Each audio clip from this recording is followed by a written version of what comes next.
Right, Parrish again. To the goal square. I think it's gone over the top. It has. Incredible goal to cap an incredible day. That are very impressive. And the red and the black get the job done today. Bit of an unexpected season from the Bombers, an unexpected rise from bottom four potential caliber team that many people were predicting before this season. But a great rise, finished in 8th place and defied all odds and secured a final. Obviously, we know what happened in that final, and they have now gone, 17 seasons without a final win. But there's a lot to like at the Bombers. For the first time in 5-6 years, there's a lot to like. So I'll get you to crack into it. We'll go straight into their best win for the 2021 season. They had a couple to choose from, but I had to go with the round 11 victory against West Coast over in the West. They were trailing at halftime. They were trailing by 17 points, and I think they found themselves about 4 goals down early in the third, and they managed to scrape their way back into it. Ended up winning by 16 points, 87-71, and I think it ended up being a bit of a wet match over there, but a win in Perth is also very difficult for any team, especially for the Bombers. We didn't expect this one, so that topped it for me. What did you go with? I had to jump into round 21 against the Dogs. Now it was a bit of a, Dogs are guaranteed top 4 at this point. Yep. Do they have a lot to play for? No, probably not. And the Bombers started pretty slow. They were down 21-8 before turning it on in the second, kicking 6-3. And it was fairly close until midway through the last, where the Bombers took it home by 13 points and took the league by storm. And I believe this is where they jumped over the Eagles, and it helped them lock in 8th spot on the ladder. Very, very good. We'll now move on to the other end of the spectrum. What was the worst loss that you saw that had? I had to jump all the way back into round 5. This was actually a little bit of an anticipated matchup. Obviously, Danaher against his club, his former club, should I say, and it didn't live up to the potential. The Lions took it really early, 26-3 at the first quarter break. They led by 36 points at the half, 48 at the 3-quarter time, and then ended up winning by 57 points at the Gabba, which, look, we always thought they were going to win, but a little bit closer would have been nice to see for the Bombers. But hey, they made finals in the end. Yeah. I went with the same as you. I simply didn't show up that night. I believe there was another wet one up in Brisbane, and we all thought that might suit Essendon a little bit more, but clearly not. That just didn't show up on the night, and going to getting pummeled by 10 goals. We'll move on to the next one. What did you have as the top 3 in their best and fairest? I think 1 and 2 were pretty much locked in quite early in the season. Third, honestly, probably locked in as well. Jordan Ridley, the 22, almost 23-year-old, played a really, really good season. Sort of I wouldn't say, well, I would say a breakout-ish season. The 21 touches, 6 marks, 6 rebound 50s. It was just good to see him stand out. The Bombers' backline isn't particularly strong. I think Yeah. that's one Yeah. area they definitely need to work on, as well as their forward. Yeah. Their midfield is elite, but it was good to see him stand out down back and almost be the leader of the back line, even though he's only 22, if that makes any sense. He was sort of their go-to guy. At number 2, I had Mr. Merritt, the long-serving player, 25 years old, and to say that he's long-serving at the Bombers is pretty much true. He had another great season. He's been up there for the last 6 years, you could say. I think he took off in about 2016-ish and hasn't looked back. He played all 23 games, obviously the one finals, the 31 and a half touches, 4 marks, 5 tackles, 3.5 clearances, 5.5 inside 50s. A great season, and he's contracted for another 6 years. As I said, Bombers fans have got a lot to like, and obviously number 1, to no surprise, was top 5. Did he finish? Maybe not. Just out. Either way, he polled 27 votes, which would normally win you a Brownlow. But 27 votes, Mr. Darcy Parish, the 24-year-old. Again, just very much so a breakout year. He played all 17 for the Bombers last year, but moving into this year, he played all 23, averaged to 30 and a half disposals, the 4 tackles, the 6 inside 50s, and 7.5 clearances, which is an elite stat. Ranked 2nd in center clearances per game in 2021. So, another great year, and he's got 7 good years of football ahead of him. Obviously, he's only got 1 year left on his contract at this stage, but I'd imagine it will get extended soon. Who was your top 3? I had the exact same thing. It was very hard to go past. Jordan Ridley at 3, reigning best and fairest, obviously from last year. Merritt, very, very solid again, and Parish, top, finished equal 5th in the Brownlow, I believe. So it's a no-brainer for him to take out the best and fairest, and very solid from those 3, and easily future leaders of the club if they are not already at the moment. We'll move on to the most surprising player for you. Did anyone stand out to you, or did someone not quite reach the mark? Now, I had to go with Nick Hind. I'm not going to lie, before this year, I don't think I've ever heard of him. He played 21 games before this year, and normally I would have heard of someone by then, but not this time. When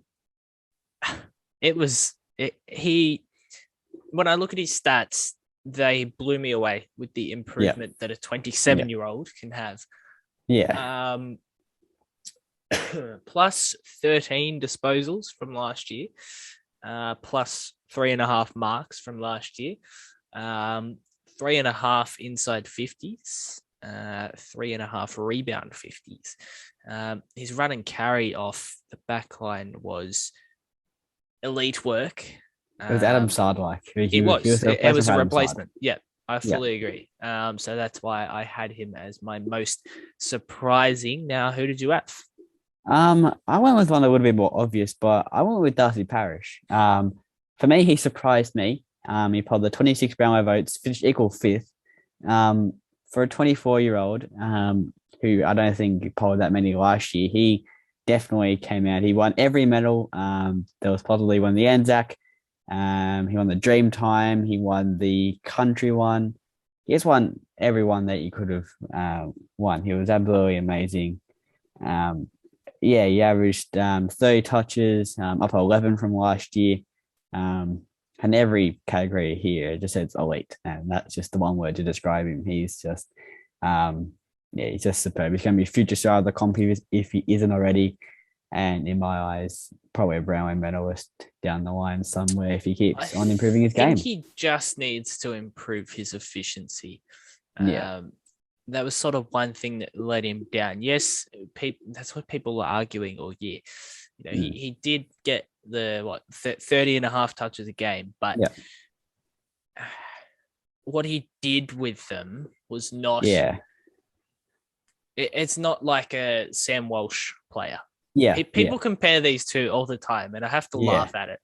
Yeah. Walsh is 2 steps ahead of Parrish, easily. But Parrish has potential still as well. Yeah, he has a lot of So potential. yeah, I think he just needs to work on his efficiency as one thing.